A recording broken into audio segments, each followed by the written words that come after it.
রাধে রাধে বন্ধুরা, আপনারা সবাই কেমন আছেন? আশা করি সকলে ভালো আছেন। তো অনেক দিনের একটা ইচ্ছা ছিল যে নারায়ণগঞ্জে বারোদি মন্দিরে বাবা লোকনাথের আশ্রমে যাব। তো যাওয়াই হচ্ছিল না, আসলে কপালে জুটতেই ছিল না এরকম। তো হঠাৎ করেই বাবা কৃপা করলো, তাই আজকে আমরা ফ্যামিলি সবাই মিলিয়ে বেরিয়ে পড়লাম নারায়ণগঞ্জের উদ্দেশ্যে।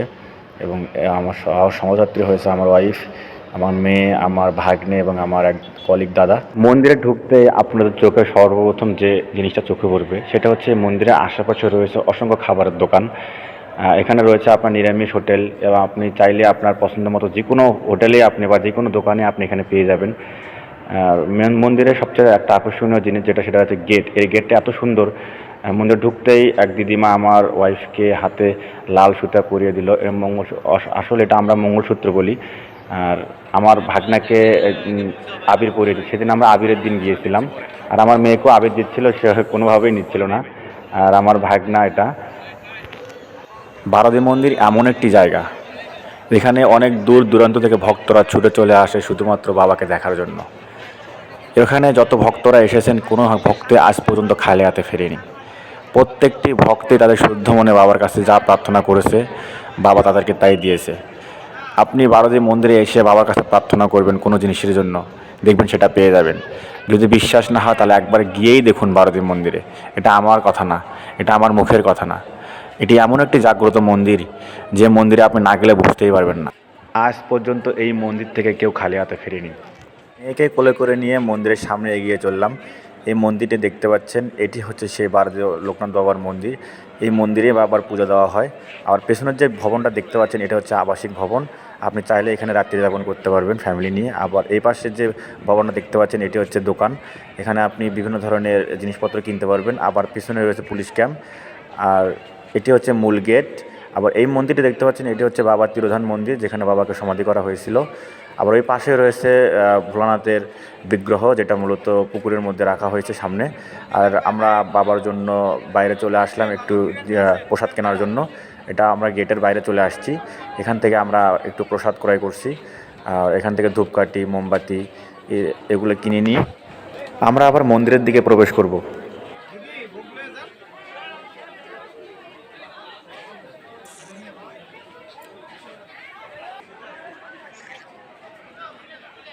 আমরা ভোগ দেওয়ার জন্য বাইরে থেকে প্রসাদ কিনে নেওয়ার পরে আমরা ভেতরে প্রবেশ করলাম, এবং আমরা এখন বাবাকে ভোগ দেব। তার আগে আমরা একটু পুরো মন্দিরটা একটু ঘুরে ঘুরে দেখব আসলে কতটুকু এরিয়া রয়েছে। আসলে এটা আমার সর্বপ্রথম এই বারোদি মন্দিরে আসা। আমার ওয়াইফ এর আগেও এসেছিল তার ফ্যামিলির সঙ্গে। এই যে বিগ্রহটা দেখতে পাচ্ছেন, এটি হচ্ছে পুকুরের উপরেই আর কি এটা রাখা হয়েছে, বাবা ভোলানাথের বিগ্রহ। এই বিগ্রহতে আপনি চাইলেই স্নান করতে পারবেন, কোনো সমস্যা নেই। এখানে অনেক অনেক অনেক পুণ্যার্থী এখানে স্নান করে থাকেন। আমরাও এখানে স্নান করেছি, আমি, আমার ভাগ্না এবং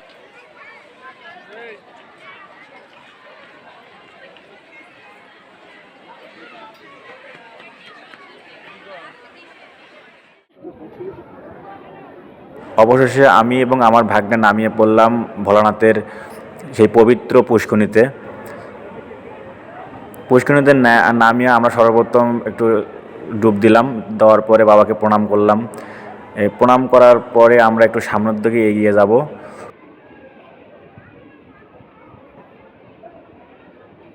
আমার ভাগিনা তো সাঁতার কাটতে কাটতে একবারে ভোলানাথের কাছে গিয়েছিল, আমিও গিয়েছিলাম এবং সেখানে প্রায় অনেকক্ষণ বসেছিলাম। বসে থাকার পরে নিজেকে একটু ফিল হচ্ছিল যে আসলে পৃথিবীতে টেনশন বলতে কিছু নাই। ভোলানাথ সমস্ত কিছু সমাধান করে দিয়েছে যেন মনে হচ্ছিল আমার। ওখান থেকে উঠে আমি আবার আমার মেয়ের সাথে একটু দুষ্টামি করতেছিলাম। মেয়ে তো আমার জুস ছাড়া কিছু বুঝতেছে না। পরে মেয়েকে জুস কিনে দিলাম, মেয়ে জুস খেলো। আমি একটু মেয়েকে কোলে নিলাম, কোলে নিয়ে ক্যামেরার সামনে এসে ঘোরালাম। মেয়ে শুধু দেখতেছিল যে কী করা হচ্ছে এখানে।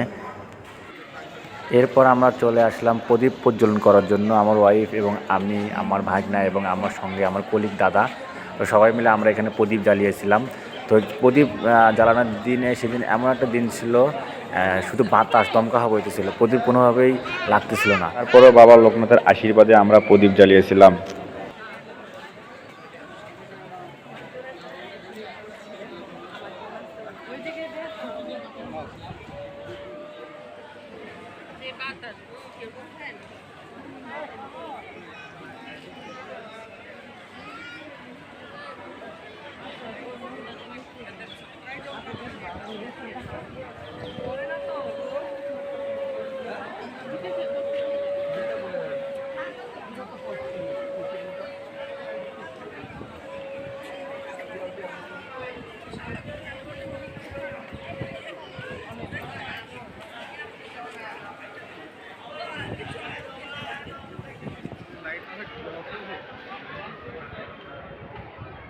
আমরা প্রদীপ জ্বালানো শেষে আমার ভাগনা এবং আমার কলিগ দাদা জগন্নাথ দাদা তারা দুইজন প্রদীপ প্রজ্বলন করতেছিলেন এবং বাবাকে প্রণাম করলো।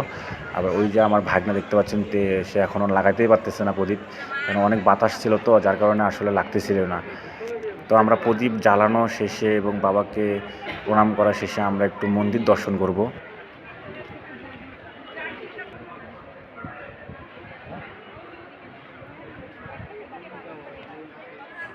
আমরা এবার বাবা লোকনাথের মন্দিরটা পরিক্রমা করব। এই জন্য আমি এবং আমার ওয়াইফ দুজন মিলেই মন্দিরটা পরিক্রমা করা শুরু করলাম।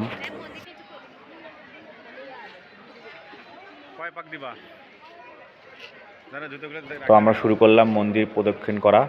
আমার মেয়ে তো দুষ্টুমি করতেছিল, পরে লাস্টে ওকে আমি কোলে করে নিয়েই মন্দির প্রদক্ষিণ করা শুরু করলাম। আমার ওয়াইফ তাকে কোলে নিয়েছিল এবং আমি পেছনে পেছনে ছিলাম। আপনারা দেখতেই পাচ্ছেন আমরা মন্দির পরিক্রমা করতেছি।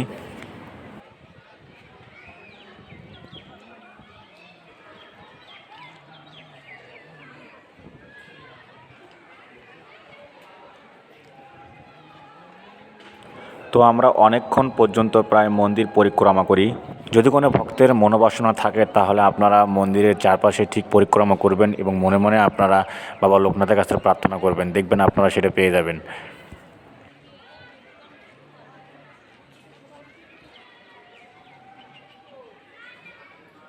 মন্দির পরিক্রমা শেষে বাবাকে প্রণাম জানালাম এবং বাবার কাছে অনেক কিছু প্রার্থনা করলাম। আপনারা হয়তো অনেকেই জানেন বাবা লোকনাথের একটা পবিত্র বাণী রয়েছে। সে বাণীটি হচ্ছে, রণে বনে জলে জঙ্গলে যখনই বিপদে পড়িবে আমাকে স্মরণ করিবে, আমি রক্ষা করিব। আসলে কথাটা সত্য। আপনারা যেখানে বিপদে পড়ুন না কেন, রণে বনে জলে জঙ্গলে যেখানে বিপদে পড়ুন না কেন, বাবা লোকনাথকে একবার স্মরণ করে দেখবেন, দেখবেন আপনি সমস্ত বিপদ থেকে পরিত্রাণ পেয়ে যাবেন।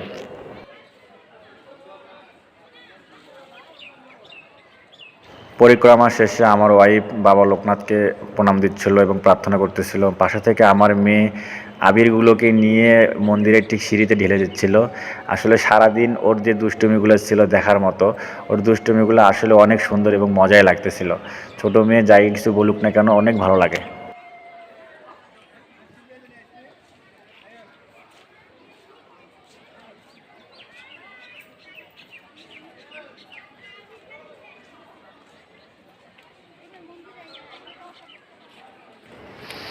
পূজা শেষে আমার ওয়াইফ আমাকে আবির দিয়ে দিচ্ছিল এবং আমি আমার ওয়াইফকে আবির দিয়ে দিচ্ছিলাম।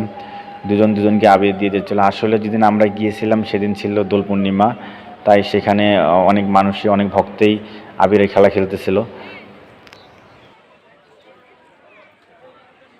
অবশেষে আমি সকল সনাতনীদের একটা কথাই বলবো, যারা 12 দিন লোকনাথ বাবার মন্দিরে আসেননি তারা আসবেন, দেখবেন, অনেক ভালো লাগবে। এখানে আপনাদের যদি কারো মনোবাসনা থাকে তাহলে এখানে আসে বাবাকে বলবেন, দেখবেন আপনার মনোবাসনা পূর্ণ হয়ে যাবে এবং অনেক পবিত্র একটা জায়গা এটি। এখানে আসলে আপনার এত ভালো লাগবে যা আপনি কল্পনাও করতে পারবেন না। মনে হবে যে আপনি স্বর্গীয় কোনো সুখ আপনি পেয়ে যাচ্ছেন। এটি এমন একটি মন্দির। আজকের ভিডিওটি এই পর্যন্তই ছিল। সকলে ভালো থাকবেন, সুস্থ থাকবেন। হরে কৃষ্ণ, রাধে রাধে।